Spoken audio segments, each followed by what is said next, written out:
Jordan gets that win, Yeah. right? Jordan hits him on the butt and says, "You can put the shoes on, but you ain't gonna never feel them." He Right? said that to Kobe. Clyde was a threat. You know, I'm not saying he wasn't a threat, but me being compared to him, I took offense to that.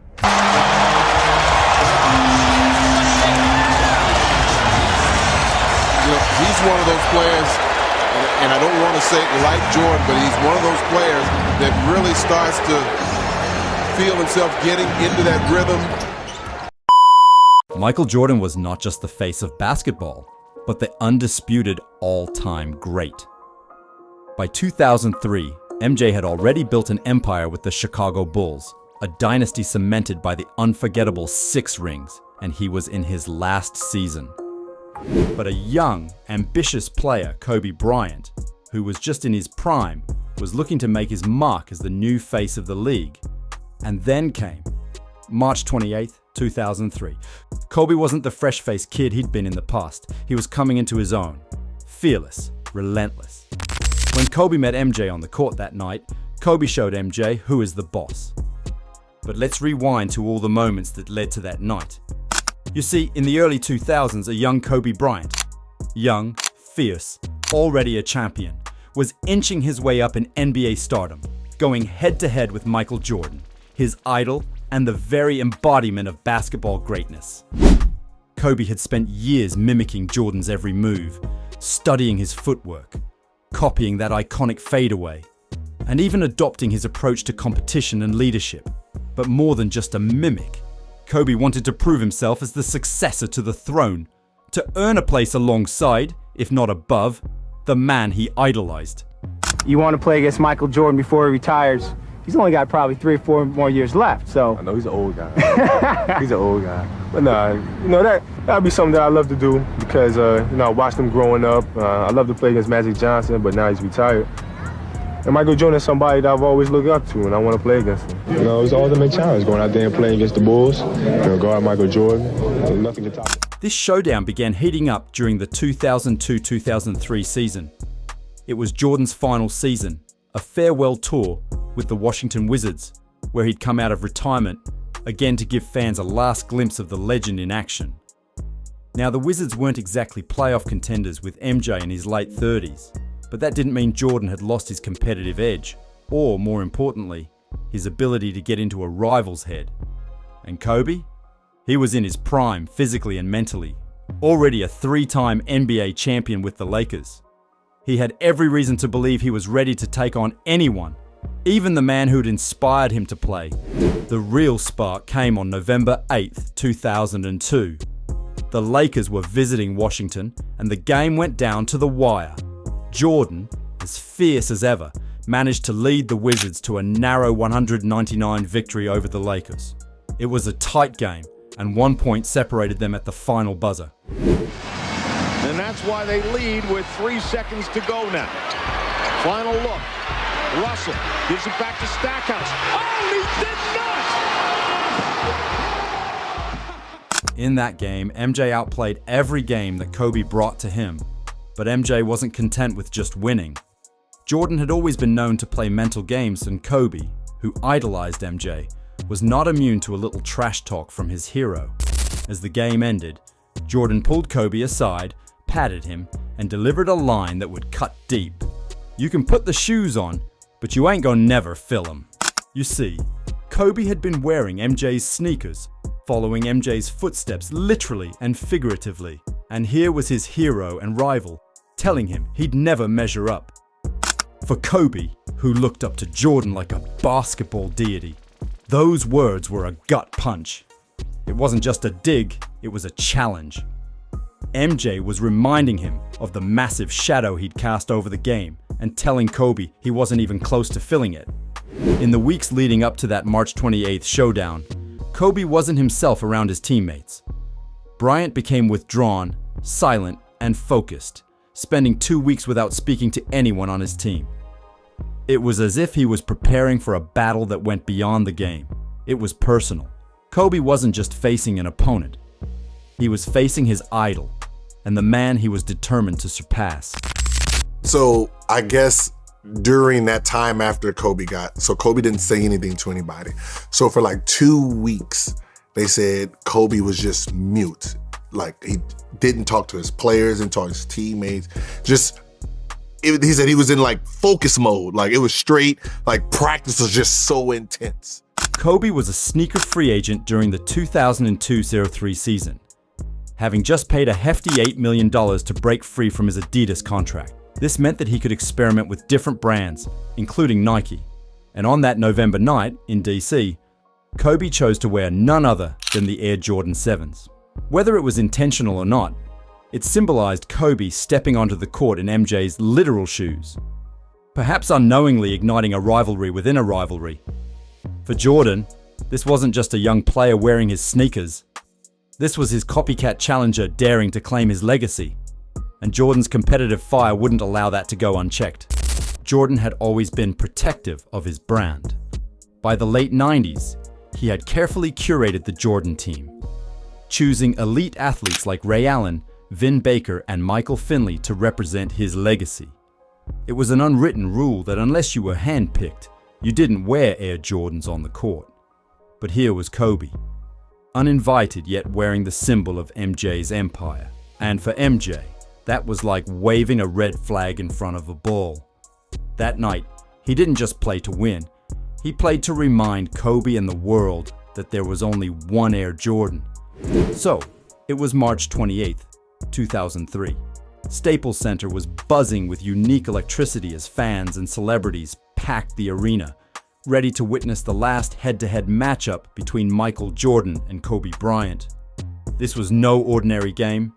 This was Jordan's final season, his last dance with the Washington Wizards, while Kobe was in the heart of building a Lakers dynasty, a young superstar on a mission to prove himself as the next great in line. Kobe's admiration for Jordan was well known. He'd grown up watching and studying MJ, not just as a fan, but as a disciple. He saw himself as the rightful heir to Jordan's legacy. So, when Jordan suggested that Kobe couldn't fill his shoes, it was a challenge that Kobe accepted with every fiber of his being. This was their last encounter, and Kobe was determined to make it count. Jordan may have had the bragging rights from their November matchup, and this game remained in Kobe's mind for months.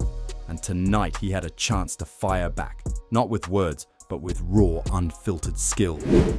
From the first whistle, it was clear Kobe wasn't there just to win. He was there to dominate. Head coach Phil Jackson had given him the green light to attack, and Kobe took that permission to heart. In fact, Kobe came out so determined that in the second quarter alone, he went on an absolute tear. He hit 9 consecutive shots, draining jumper after jumper as if they were layups, and scored a jaw-dropping 23 straight points for the Lakers. Jordan, who had built his career as the ultimate competitor, was witnessing a masterclass from the player he'd once dismissed as an imitator. By halftime, Kobe had put up 42 points, including 8 three-pointers, and was a perfect 10 for 12 from the free throw line. He was a man possessed, single-handedly torching Jordan's Wizards with an ease that even the crowd couldn't quite believe. Every shot was a statement, and every bucket was a response to that taunt from months prior. When Kobe sank his 8th three-pointer, it was as if he was telling MJ that he didn't just want to fill his shoes, but he wanted to be the boss. Kobe was showing Jordan who is the boss. It was a dose of MJ's own medicine, delivered by a player who had learned the game's deadliest moves from watching MJ himself. In just 6 minutes of action. Inbounds pass, back right wing to Kobe. Kobe looking in the corner, instead stops. Oh, a long three-pointer. He turns on the Jets, pulls up. Out top to Ori. Now left side to Kobe again. Turnaround, fall away, jump shot is good. Kobe, 5 quick points. 5 quick points, runs his point total to 14. He and Michael having a little duel here. 14 for Kobe, 13 for Michael. Almost had the rebound stolen away. Kobe has it left side for Kobe. Back down, Tyronn Lue gets him late. Layup is beautiful. Good recognition. By the end of the first half, Kobe had stacked up stats that most players would be thrilled to have in a full game. 42 points, a career night by any standard, and he still had another half to play. The energy in Staples Center was electric. Fans were on their feet, and it felt like every point Kobe scored was a declaration that he wasn't just the future of the game, he was already the present. As the second half unfolded, Kobe cooled off, making just 1 of 10 field goal attempts, but his impact was already cemented. He finished the night with 55 points in a game that left everyone astonished, including Jordan. MJ himself had a solid game, dropping 23 points on 10 of 20 shooting and bringing back flashes of his Bulls days. But this time, his 23 points were overshadowed by Kobe's brilliance. The Lakers triumphed, 108-94, and it was clear this wasn't just another win. Kobe had lit up MJ's Wizards for 55 points, making it his own version of a farewell tribute to Jordan.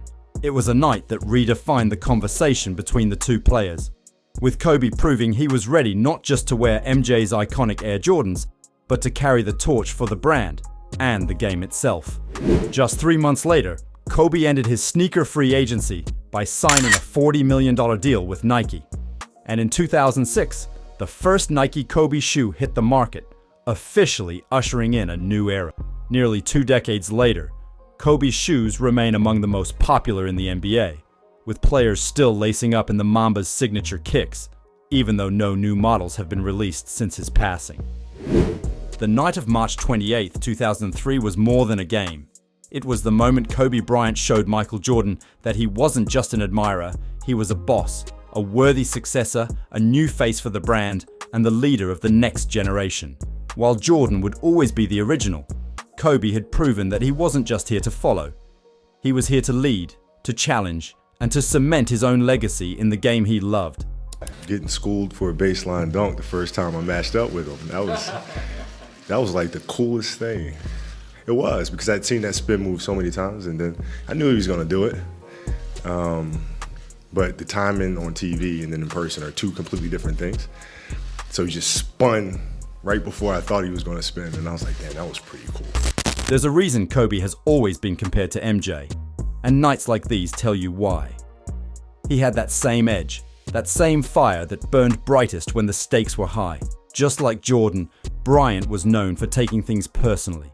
They both thrived on the challenges, the rivalries, and the jabs, whether direct or indirect, that pushed them into another gear. Once they felt slighted or had something to prove, it was over for anyone in their path. They'd step onto the court locked in, and by the time the buzzer sounded, the scoreboard showed the result of their fury. Jordan and Bryant weren't just skilled, they were mentally unbreakable. They had that killer instinct, that almost mythical zone they could slip into where nothing and no one could shake their focus. It's that same zone that cemented their places as 2 of the most feared and respected players to ever grace the court. They set a standard for mental toughness and competitive spirit that remains the benchmark for greatness in the NBA to this day. Even now, 2 decades later, that night remains unforgettable. The night Kobe showed MJ who was the boss. Thanks for watching. Be sure to subscribe to this channel, turn on notifications, and check out this video here.